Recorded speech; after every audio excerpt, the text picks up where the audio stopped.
ওই জান্নাতে যাবেন দুনিয়ার পাপের কালিমা, কাদা, ময়লা, গোবর, সোনা, কেতুর ঘাম, আর কিছু কব, একজিমা, বিখাও, চুলকানি, এই সমস্ত হাঁপানি, হেইপো, কেইশো, পেইদো, এই সমস্ত রোগ নিয়ে আপনি ওই জান্নাতে যাবেন? জোরে বলেন সম্ভব? সেই ঝকঝকে তকতকে পরিষ্কার ইয়াং 25 বছরের একটা চকচকে যুবক হয়ে, যার মুরগির ডিমের গায়ে স্পট থাকতে পারে, জান্নাতি মানুষের শরীরে রব্বে কারিম কোনো স্পট রাখবে না। বলেন আল্লাহু আকবার।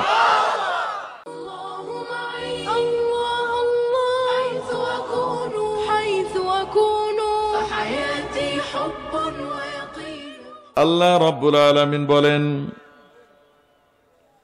আমি জগতের বুকে যত মানুষ তৈরি করেছি, প্রত্যেকটি মানুষের নামে নামে একটি করে জান্নাত তৈরি করেছি। বলেন সুবহানাল্লাহ। আপনার নামে একটি জান্নাত রয়েছে, আমার নামেও জান্নাত রয়েছে। মাঝখানে রব্বে কারীম কিছু আমল বা কর্ম, কিছু বিশ্বাস, কিছু আমল বা কর্ম করার শর্ত দিয়েছেন। তোমার জন্য যে জান্নাত আমি বরাদ্দ করেছি, ওই জান্নাতে যাওয়ার যোগ্য তুমি হয়ে দুনিয়া থেকে আসো। একটা 50 কোটি টাকার বাড়ি যদিও বাংলাদেশে নাই, বাংলাদেশে সর্বোচ্চ 10-20 কোটি টাকার বাড়ি আছে। বলেন তো, একটা 20 কোটি টাকা দ্বারা তৈরি করা একটা বাড়ির মধ্যে আপনার এই মাটিলা মোড় অথবা জললি যাদবপুরের মোড়ের থেকে 400 টাকা দিয়ে একটা খাট, 150 টাকার চেয়ার, 50 টাকার আলনা যদি নিয়ে যান ওই বাড়িতে রাখার জন্য, থাকার জন্য, শোয়ার জন্য, বলেন তো ওই বাড়িওয়ালা আপনার ছেলে যদি হয়, ভাই যদি হয়, ওইটাকে ওর মধ্যে ঢুকাতে দেবে? কেন দেবে না? কেন? তুমি কি পাগল হয়েছ? ছেলের জন্য যদি মেয়ের জন্য উপহার হিসাবে নিয়ে যান, মেয়েকে আব্বা তোমার পায়ে ধরে মাপ চাই, তোমার জামাই 20 কোটি টাকা দিয়ে বাড়ি তৈরি করিয়েছে, তুমি 300 টাকার চৌকি নিয়ে এসো, এই চৌকি চলে এই জায়গায়?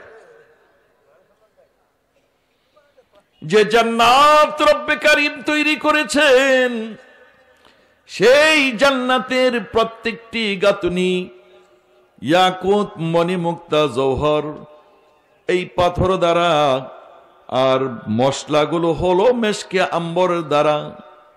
যে জান্নাতে ঢুকলেই প্রথম আপনাকে আপ্যায়ন করবে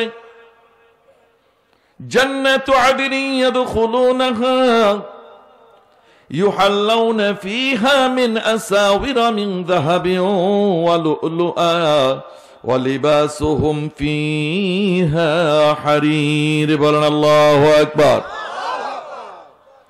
জান্নাতি মানুষকে প্রথম দর্শনে যেমন নতুন জামাই বাড়িতে আসলে শ্বশুর তাকে কি করে দেয়? সোনার আংটি, ঘড়ি, চেন, মেন, আগ্রম বাগ্রম দেয় না? জান্নাতে গেলে প্রত্যেকটা মানুষকে দুনিয়ার নতুন জামাই থেকে 100 কোটি গুণ বেশি আপ্যায়ন করবে রব্বে কারীম নিজে। বলেন সুবহানাল্লাহ। হরু গিলমানরা তার জন্য মণি মুক্তা খচিত গলায় মালা, হাতের আংটি, মাথায় মুকুট, হারির রেশমের জামা, এইসব নিয়ে এসে তাকে জান্নাতি লেবাস পরিয়ে দেবে। বলে সুবহান। মানুষগুলো তখন সমস্বরে আওয়াজ দিয়ে বলবে, আলহামদুলিল্লাহিল্লাযী আযহাবা আন্নাল হাযান।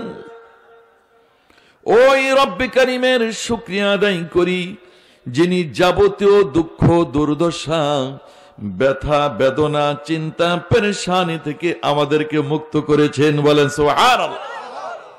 এইভাবে অনেকগুলো জান্নাতি মানুষের শুকরিয়ার আয়াত রয়েছে।